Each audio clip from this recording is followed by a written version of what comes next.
Bienvenue à tous. Aujourd'hui, si vous voulez bien, on va aller dans le livre de Néhémie, le chapitre 6, versets 1 à 13. Pour ceux qui ne connaissent pas Néhémie, c'était pas un prophète, un échanson du roi. C'est-à-dire que c'était un homme de confiance, parce qu'il devait servir le vin au roi. Et une des méthodes les plus utilisées était justement de verser l'arsenic ou peu importe le poison pour empoisonner le roi. Donc il fallait qu'il y ait une pleine confiance en Néhémie. Et Néhémie a toujours été un homme de confiance. On va le voir dans notre texte que malgré tous les problèmes, Néhémie a su les surmonter. C'est pour ça que dans Néhémie 6, on va y aller à partir du verset 1, parce que Dieu s'était servi de Néhémie pour reconstruire la muraille, les murs de protection de Jérusalem. Et on voit au verset 1. Je n'avais pas encore posé les battants de porte lorsque Sanballat, Tobija, Geshem l'Arabe et nos autres ennemis apprirent que j'avais rebâti la muraille et qu'il n'y restait plus de brèche. Néhémie avait réussi ce que Dieu lui avait mis à cœur de faire. Et Néhémie, il n'avait même pas eu le temps de poser les battants des portes. C'était ce qui était pour être le dernier pas, pour que la muraille soit complétée. Mais là, les ennemis, les Ammonites, les Guerchites, les nomme 101, les autres, là, ils s'étaient emparés du pays d'Israël dans l'attente. Parce que Israël était dispersé. Alors pour eux autres, il n'est pas question de reconstruire Jérusalem. Parce que si tu reconstruis le temple, si tu reconstruis la muraille, le peuple juif va devenir fort et ses tribus, ils ne pourront pas s'en prendre à Israël aussi facilement. Alors, ils ont tout fait pour arrêter Néhémie. Et on continue. Oh, excusez-moi.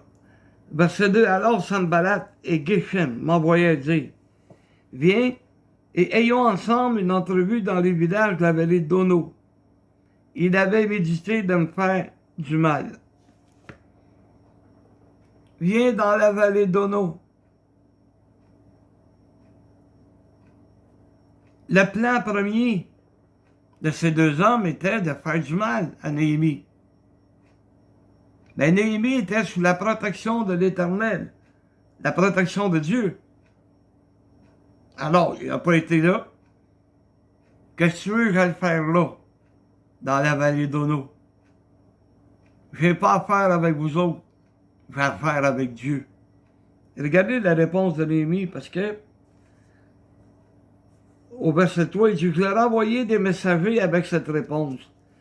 J'ai un grand ouvrage à exécuter et je ne puis descendre. Le travail s'est interrompu pendant que je le quitterai pour aller vers vous.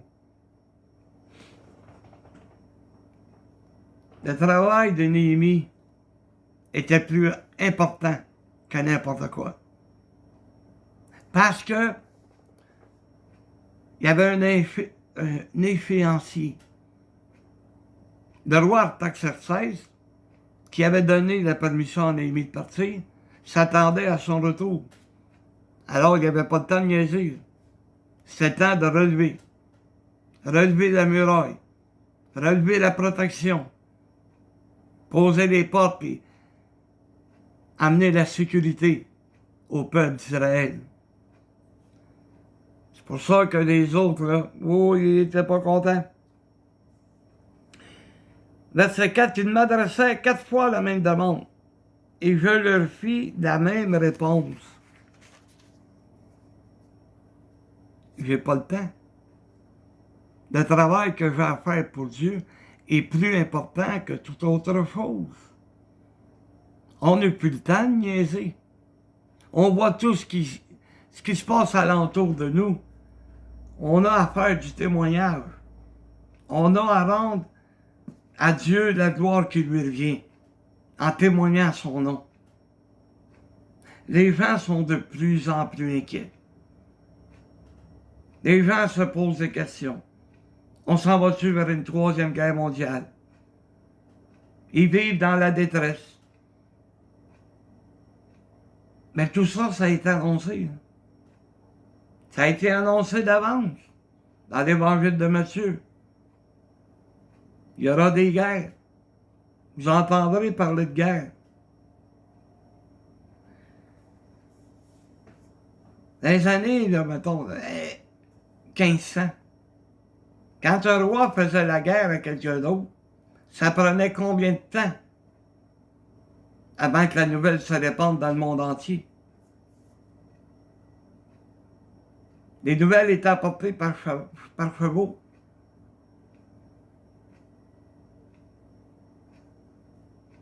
Un mot écrit, c'est un papyrus.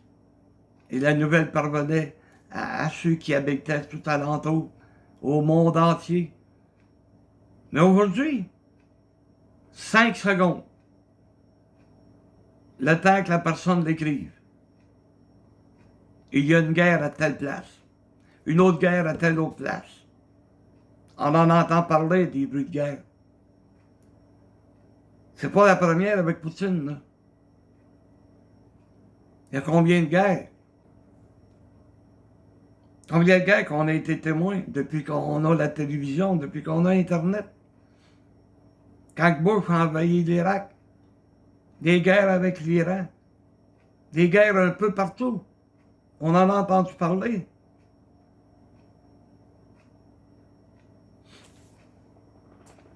Alors, pas trop s'éloigner non plus. Verset 5. Sanballat m'envoya ce message une 5e fois par son serviteur qui tenait à la main une lettre ouverte. Ah! 4 fois, c'était pas suffisant. Il me semble, après 4 fois, quelqu'un te dit non. Ben, c'est non. Ça reste non, puis ça va rester non. Tu sais, quand quelqu'un vient te voir, et que ta réponse c'est non, ben peut-être qu'ils vont réessayer une 2e fois. Mais ma réponse c'est encore non. Mais là, j'ai envoyé une lettre ouverte. Il y était écrit, regardez bien. Le bruit, murmurage, se répand parmi les nations, et Gashmu affirme que toi et les Juifs, vous pensez à vous révolter, et que c'est dans ce but que tu rebâtis la muraille.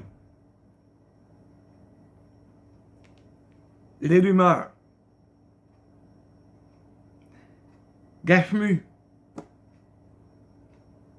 T'es censé, pour que ça soit crédible, t'es pas censé d'écouter une personne, mais au moins 2, 3, plus qui vont être. On a entendu le roi dire telle ou telle chose. Ça te prend des témoins, pas rien qu'un jaloux, pas rien qu'un que t'as payé pour le menacer. Il menace Néhémie. Regardez bien. Verset 7. Tu as même établi des prophètes pour te proclamer à Jérusalem, roi de Juda. Et maintenant donc, ces choses arriveront à la connaissance du roi. Viens donc et consultons-nous ensemble.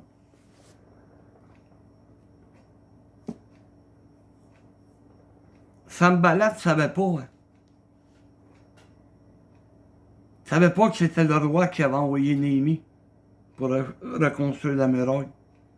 Il ne savait pas que le roi lui avait remis des lettres. Qu'il avait remis des lettres même pour aller pour celui qui s'occupait de la forêt, pour qu'il fournisse le bois. Il ne savait pas ça.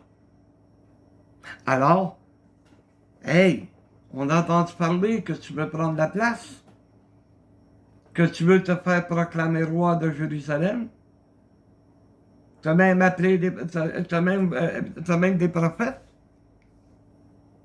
Ce n'était qu'un mensonge.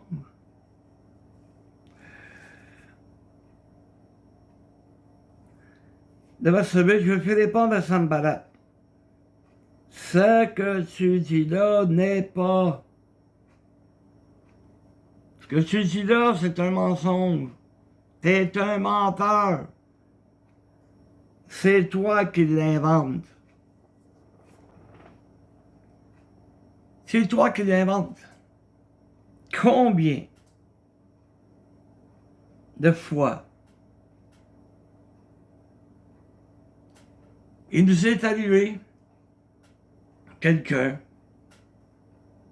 qui nous a demandé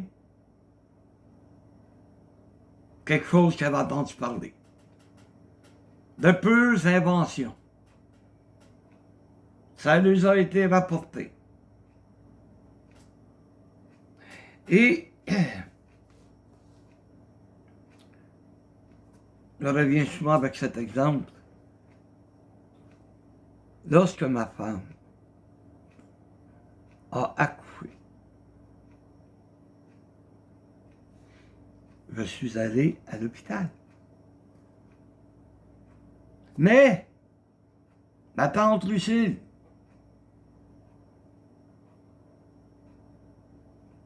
me dit, lorsqu'elle est venue à la maison après l'accouchement, puis blablabla. Après quelque temps, elle m'a avoué qu'elle maïssait.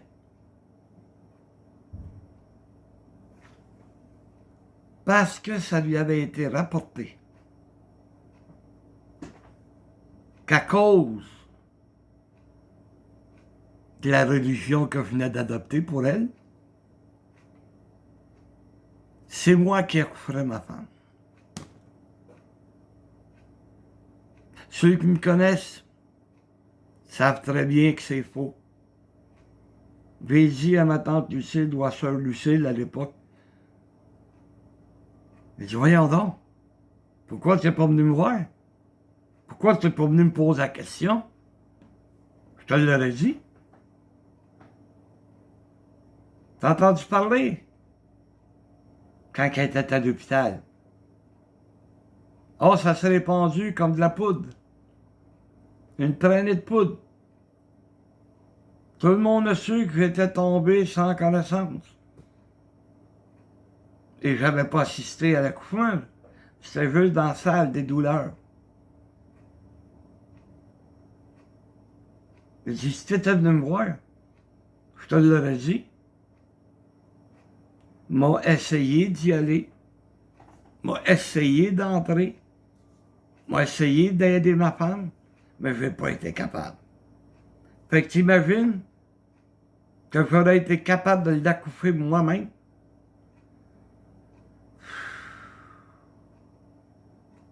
Alors, voyez-vous, des choses inventées, il y en a. Il y a même un qui est venu me demander, si tu vrai, vous faites l'amour rien que le dimanche? Hein? Voyons donc, toi. Quand est-ce que le désir là, va te pogner rien que le dimanche? Ça te pogne la semaine aussi, là.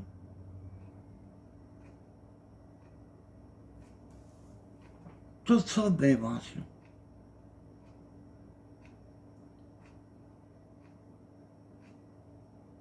C'est une des tactiques du diable. inventer des choses pour nous faire peur.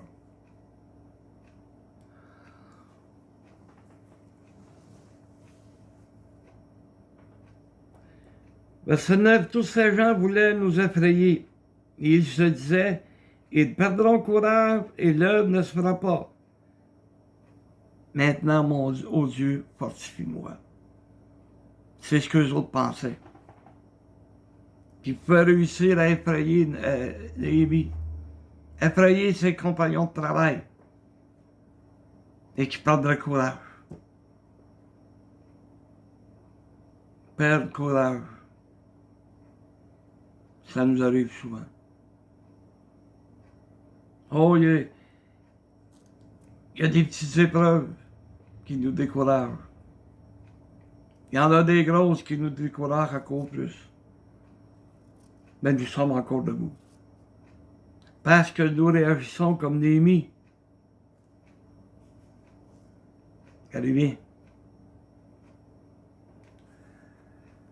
Maintenant, ô Dieu, fortifie-moi. Parce que nous réagissons comme Néhémie, Dieu ne nous a pas abandonnés. Il ne nous abandonnera jamais. Il faut prendre courage. Parce que l'œuvre de Dieu est grande. Il y a encore beaucoup de travail à faire. C'est pas parce qu'on entend parler de guerre là, que c'est fini. Que c'est la fin du monde. Personne ne sait quand ça va arriver.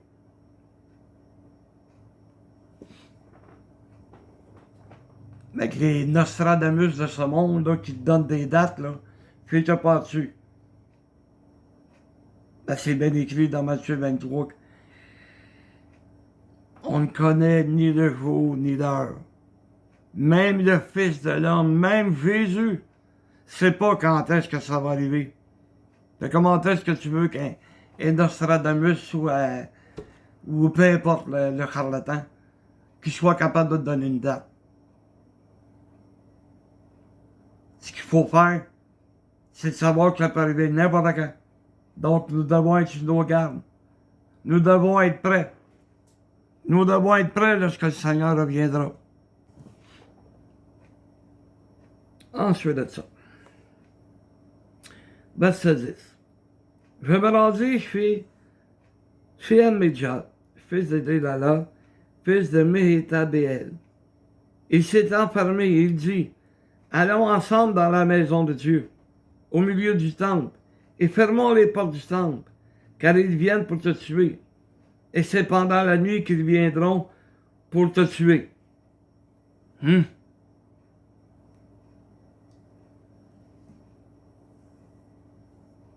Il est allé vers celui qui pensait qui pourrait le réconforter, qui pourrait l'encourager, qui pourrait l'aider. Ben non, il est enfermé. Il est enfermé, puis oh, il avait peur.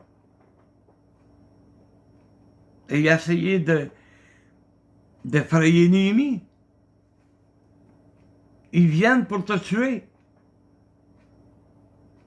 Ouf, attends un peu, là. On ne parle plus de la même histoire. Ils viennent pour me tuer. De quelle manière nous aurions réagi? Et regardez bien, comment Néhémie a réagi, lui?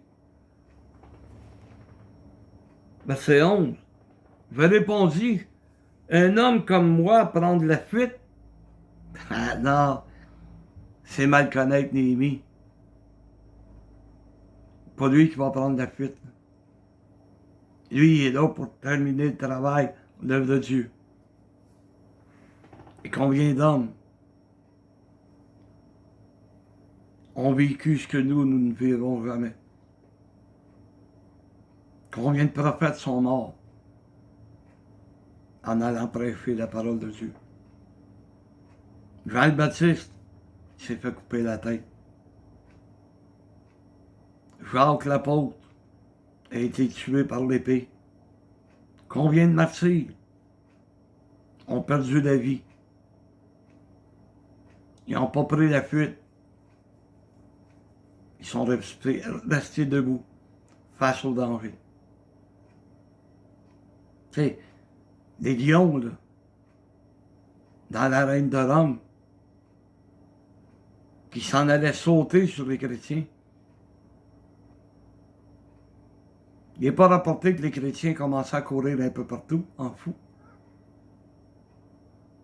Ils ont attendu, en priant puis en chantant. Tu vois un lion qui s'en vient au loin, puis tu chantes.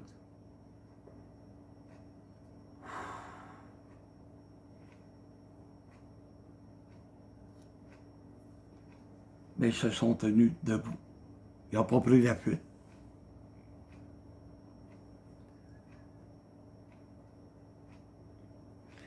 Et quel homme, tel que moi, pourrait entrer dans le temple et vivre? Je n'entrerai point. Il ne se sentait pas, même si c'était au service de Dieu.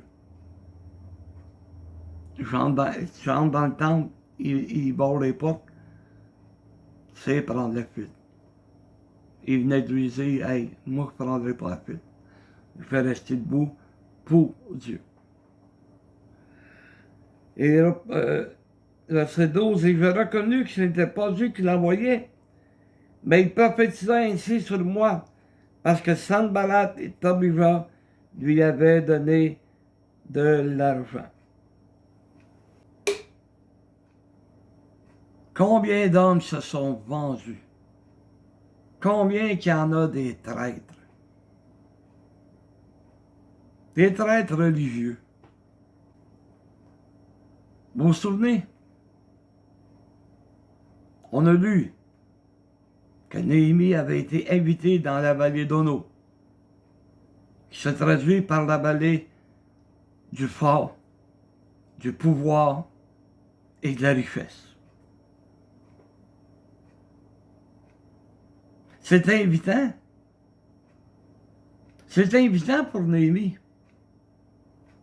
Quand tu sais que chaque jour, il devait nettoyer des pierres, il devrait les soulever des pierres pesantes, les poser sur la fondation, ériger des murs. C'est dur, c'est éreintant. Viens dans la vallée d'Ono, la vallée du fort, du pouvoir, de la richesse. C'est vrai que c'est invitant. Mais notre force est en Dieu. Notre force vient de Dieu. Notre pouvoir, c'est Dieu qui le possède. Nous, on n'en a pas besoin de pouvoir. Et des richesses, quand tu sais que Dieu a dit, pour pourvoir à tous tes besoins, tu n'as pas à t'inquiéter. C'est attirant la vallée d'Ono. Parce que Jérusalem était située sur une montagne. Il devait vivre en montagne. Un peu comme nous, qu'on est pogné avec la montagne des épreuves. Dans les moments les plus difficiles à gravir la montagne, on a tendance à regarder en bas puis voir la vallée d'Ono. Une vallée, tout est plat, aucun problème. Oh, une petite butte de temps en temps. Tandis que nous autres, on est à genoux pour gravir la montagne avec toutes les difficultés que ça comporte. Mais nous sommes avec Dieu. Et nous vivons avec Dieu et pour Dieu. Même si c'est difficile, Dieu ne nous a jamais abandonnés. Puis il ne le fera jamais. Et on va conclure avec le verset 13. En le gagnant ainsi, il espérait que j'aurais peur et que je suivrais ses avis et commettrais un péché. Il aurait profité de cette atteinte à ma réputation pour me couvrir de preuves, me couvrir de honte.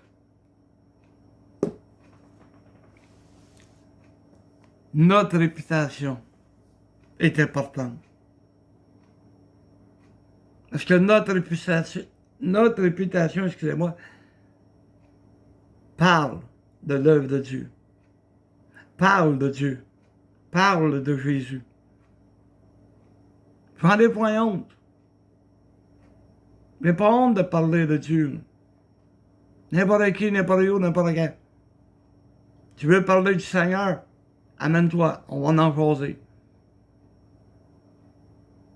Mais le diable a tout fait pour m'effrayer. Et encore aujourd'hui, il fait tout pour m'effrayer. S'il peut m'empêcher de parler du Seigneur, qu'est-ce qui va arriver? Ceux que Dieu, vers qui il voulait m'envoyer, ils ne seraient pas sauvés. Ils ne pourront pas être sauvés. Vous savez, les premiers temps, j'étais sauvé, les premiers mois. J'ai lu la Bible d'un couvert à l'autre.